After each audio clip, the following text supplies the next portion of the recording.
I am so excited to welcome Jean Lee Cole, Loyola University, Maryland, professor in the English department and also the director of the program in American Studies. Welcome, Jean. Thank you. So we're going to talk about your kind of origin story, why you got into this stuff, why the archives matter in general, because you're sort of drawn to the archives in your scholarship in general. But yeah, let's start with that. Why does digging into the archives matter in general, right? Yeah, so I guess I just I think I kind of got into this with an interest in book arts, and so the idea of the book itself and the way that texts are produced has always really interested me. And so I think when I went to graduate school to get my PhD in English, I was just kind of drawn to archival study because to me, the material object that contains text is just as important as the words on the page. So that's really where a lot of this work has come out of, is thinking about the conditions of production for these various texts. And as I continued doing research, I realized that there's so much history, especially with underrepresented populations, that is just buried in the archives. It's all there, but no one has taken the time or the trouble to actually make it accessible, to bring it back to the surface. So, yeah. So especially important for historically underrepresented communities. What's one of the sort of surprising discoveries that you've made here?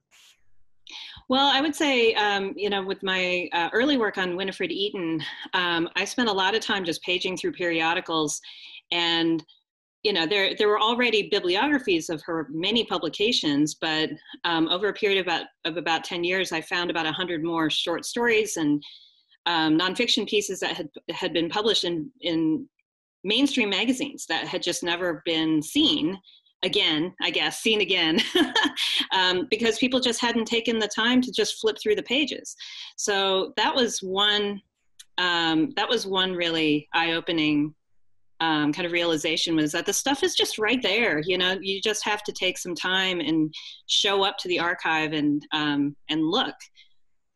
Right. Winifred Eaton as well tell us a little bit about her, because she's herself biographically a really fascinating person. And then we're going to jump into comics. Sure. Yeah. So she was a half English, half Chinese, Asian Canadian. So she was actually born in Montreal, but she ended up becoming a popular novelist and adopted this Japanese, fake Japanese pseudonym, Onoto Watana, and ended up kind of capitalizing on the craze for Japanese culture at the end of the 19th century, and really catered to a lot of stereotypical representations of the Japanese, writing these stories about geishas who would be seduced by white Americans. I mean, these kind of familiar stories, and then betrayed by them. But usually she would give them a twist, and the mixed race or Japanese heroine would come out on top in the end. So. Yeah, so kind of understanding the audience at the time, but using it as a sort of subterfuge. Yeah, I love that. And comics, of course, do that all the time. So yeah. Tell us your origin story. Like, how did you get into comic studies? Well, so this book actually came out of what had started as a much larger project, which was to look at visual culture, 1890s era visual culture. And so I was going to look at magazines and newspapers and early film, and comics were just going to be one chapter, the emergence of the newspaper comic strip. And then that project kept getting bigger and bigger, and all the other chapters kept getting bigger and bigger. And finally, one of my mentors said, you just need to choose one chapter, and the comics one has legs. So that's how I ended up kind of falling into it. So it really was my interest in the 1890s that showed me that the comics were even there. And I was really attracted to them because when I saw the Yellow Kid for the first time, I had no idea how to even interpret it. It made no sense to me at all. I could not understand why this, this comic strip was the basis of a circulation war between Hearst and Pulitzer. I thought it was wild that somebody who had training in 1890s literature and culture and had been publishing on it for years, that I could not interpret this comic strip, which, you know, people denigrate the form because it's supposed to be for kids. And so I thought, well, there's got to be something there. And so that's really how I got into it. The ironic thing is that when I was well into the project, I realized that I was kind of circling back to an earlier part of my life. I actually had a comic strip when I was in high school, published a weekly comic strip in my school newspaper. And in college, I was obsessed with Krazy Kat. And I had kind of forgotten about that. But one day I had received a book, I had requested a book through interlibrary loan about Krazy Kat, and when it arrived, I realized by looking at the cover that I actually owned the book. It was actually on my shelf that left over. You know, I'd been kind of moving it around the country for 20 years and had not looked at it since I was in graduate school. And I just thought, wow, okay, it's all kind of come back full circle. It was meant to be or something. Wow, that's extraordinary. Yeah. Gosh, okay, what a story. And of course, this is your book, the one that's came out in January of this year, 2020. Wow, I mean, this is such important work in comic studies. But why don't you, from your perspective, tell us about this work and kind of Katzenjammer Kids and Happy Hooligan and, you know, this period that's so understudied. Yeah, well, you know, the comic strip really emerged very quickly in the mid-19th century, or sorry, in the mid-1890s.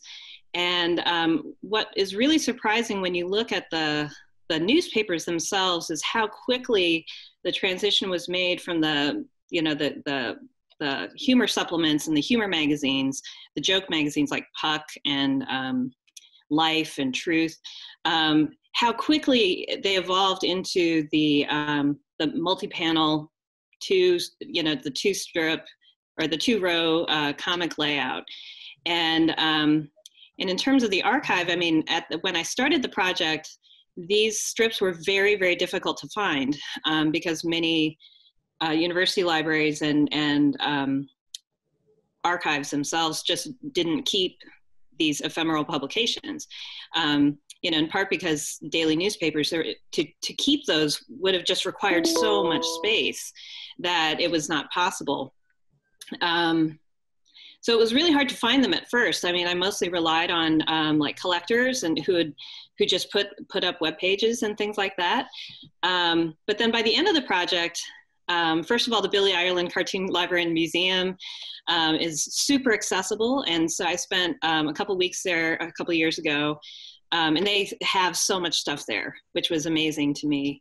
And then since then, things like newspapers.com and other online, you know, Chronicling America has made these sources way more accessible to everyone. So I think now is the time when you're going to start seeing a lot of people studying these things and producing more scholarship, I hope.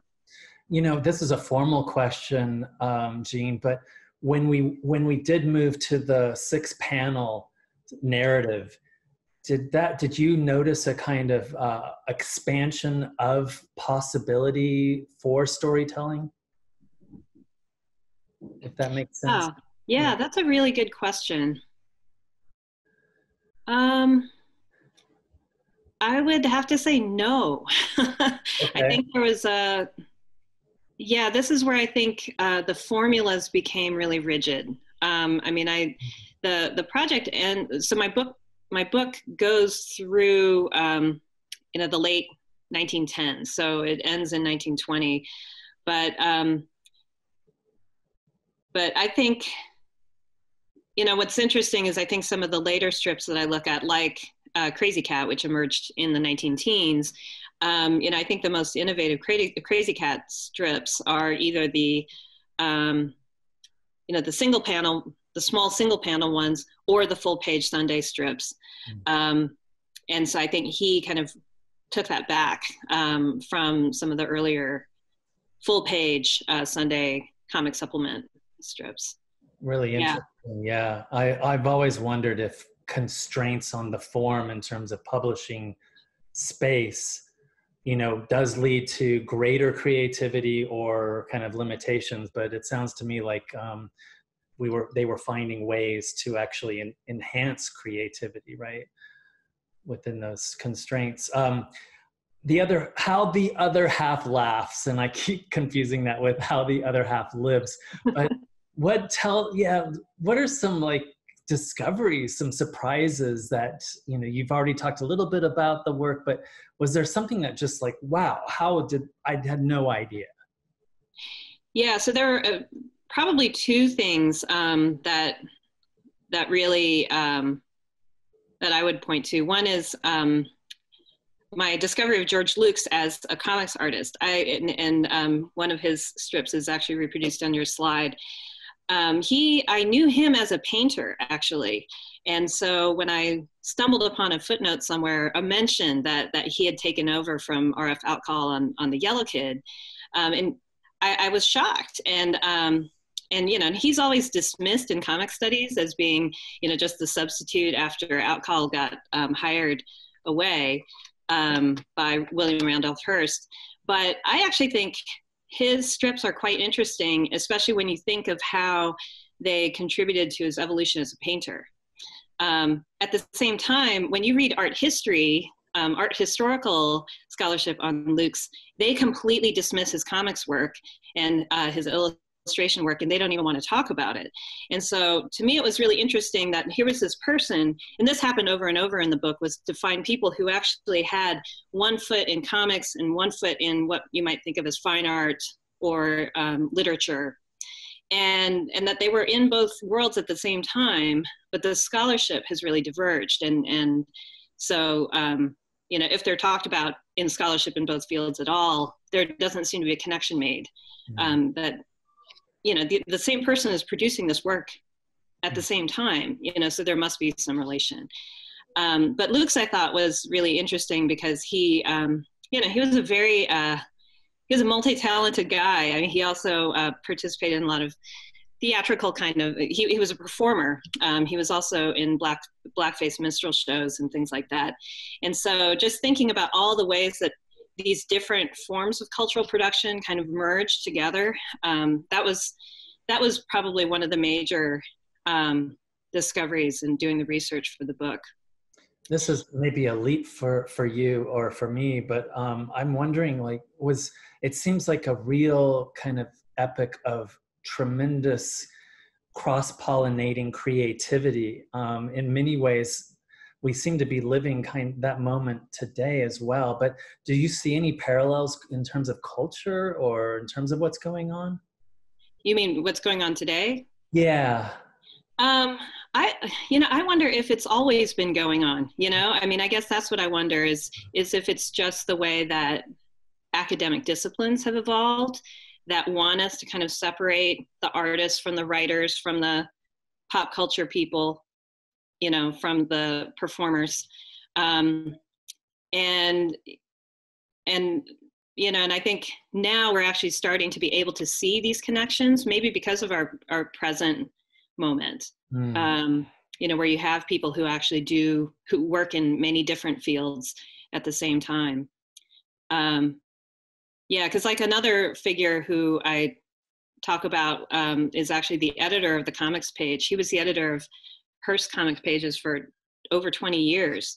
And I actually credit him with being one of the people who oversaw the development of the 6-panel comic strip. And he also wrote over 100 short stories. Rudolf Block was his name, and he wrote under the name Bruno Lessing. So scholars of Jewish American literature know him as Bruno Lessing and never talk about the fact that he edited the comics page.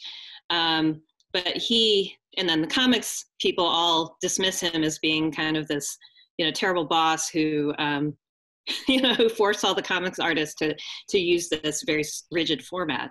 So that's another example of somebody who, you know, had, you know, one foot in one field and one foot in another. But that just kept happening over and over in this book. And then when you get the fact that they all knew each other and worked together too, yeah, it kind of blows your mind. Is there a sort of formulation or concept about laughter in this book of yours that kind of comes from the comics work? Yeah, well, I think a lot of people who read these early comic strips are struck by two things. One is that they're not really funny in the way that they expect. They don't seem to have a lot of, I mean, the humor is not sophisticated, let's just say. And a lot of it's based on physical violence and on incongruity and just absurdity. And so, and I think the response a lot of the time was just to kind of laugh without even understanding necessarily why you were laughing. You would just see this horrifying image and like Santa eating these boys in your slide, and you would kind of laugh in horror. And I was really thinking about what kind of function that kind of laughter would play, because I think especially for the working class and lower middle class readers of these newspapers, they really craved this media. And so I thought, well, this laughter must serve some kind of purpose, whether it's cathartic or something else. And what I argue in the book is that this is actually a way to kind of like, when you're all laughing together at these strips, you're kind of establishing some sense of group identity, that we are people who laugh at this. Mm-hmm. And even when they're laughing at themselves, represented in the comics, like Irish people laughing at Happy Hooligan or something, that there's a kind of like, oh, we get this, we've seen this situation. It has happened to us. We're laughing at it, and we laugh at it together. So I think that idea of socially constructive laughter as opposed to denigrating, mocking laughter, I think also has not been studied a lot. And and I think if you're from a community that's experienced oppression, I mean, it's not like you just think about oppression all the time, I mean, laughter is really important. And so that was another thing that I was trying to pull out, was to think about that role of laughter and humor, and how that comics were actually a source of that.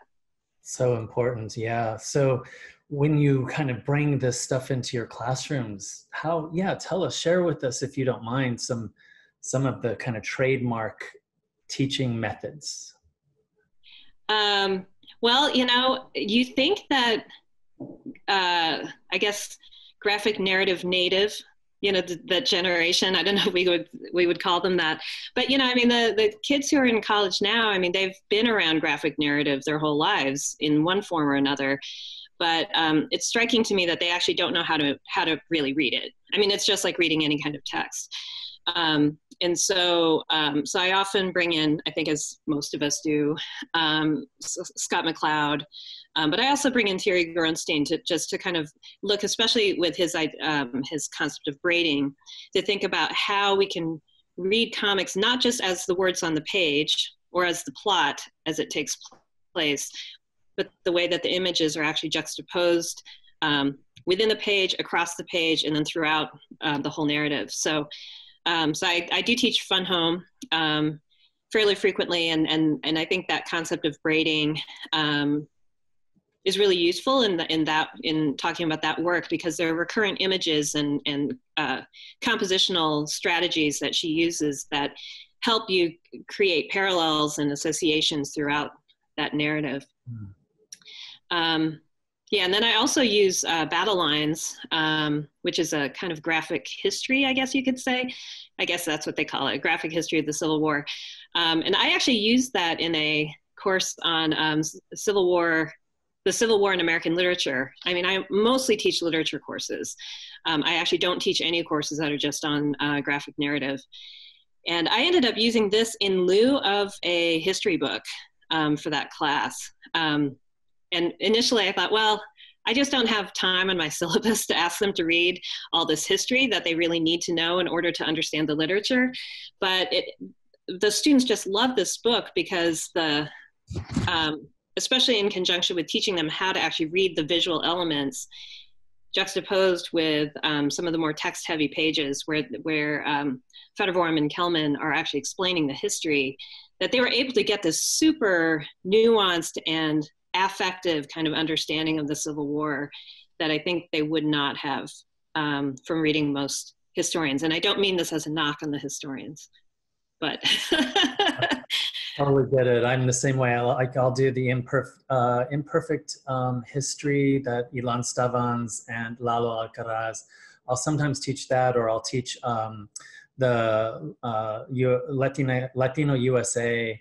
And it's true that what's remarkable to me is that the students don't know about history I'm not knocking anybody, but like, they didn't get this stuff in high school somehow. I don't know how, right? Or it just didn't stick. I think it's probably that it didn't stick. And some of that, I think, is just, we live in a very image saturated world, which doesn't necessarily mean that students know how to read them better, but, and I think text is leaves less of an impression, maybe. Mm-hmm. Yeah, right. The graphic history as a kind of welcome mat. And then once they're in this space, they can start kind of reconfiguring and understanding US history. So let's talk about what excites you most in the study of comics today. Well, I think we can go both forward and backwards, I guess. In my scholarship is really, I study periodicals, and that's actually another entrance point that led me to comics. And I've just become really interested in how webcomics and online and the internet has kind of disrupted or reconceptualized the way we think about comics as a periodical, as something that appears periodically. And so this is, you see this with comic books as well, but I follow a couple of web comics just to see, how you kind of like get this growing sense of what the storyline is. I really like Nathan Pyle's Strange Planet. But I think, thinking about comics as an example of how periodicity is changing, because I think this is true for magazines and newspapers also, that's an area that's totally open, I think, for study now.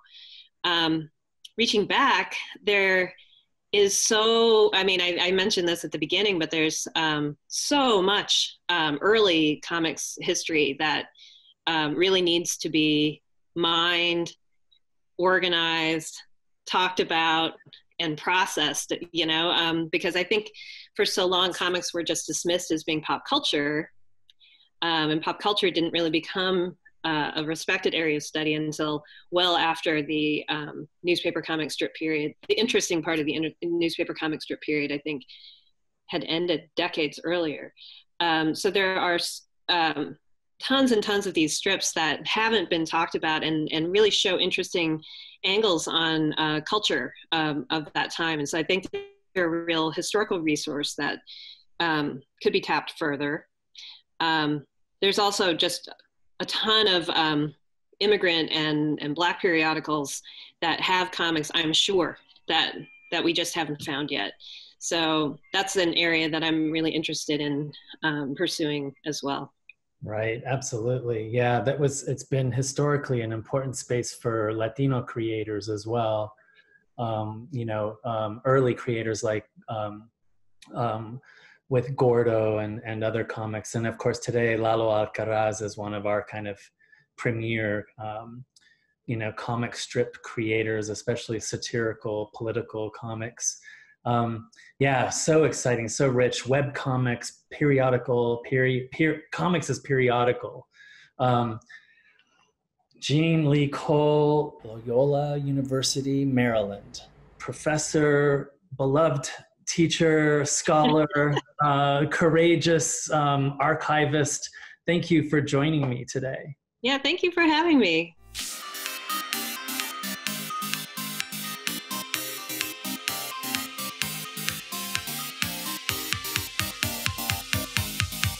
Are you ready to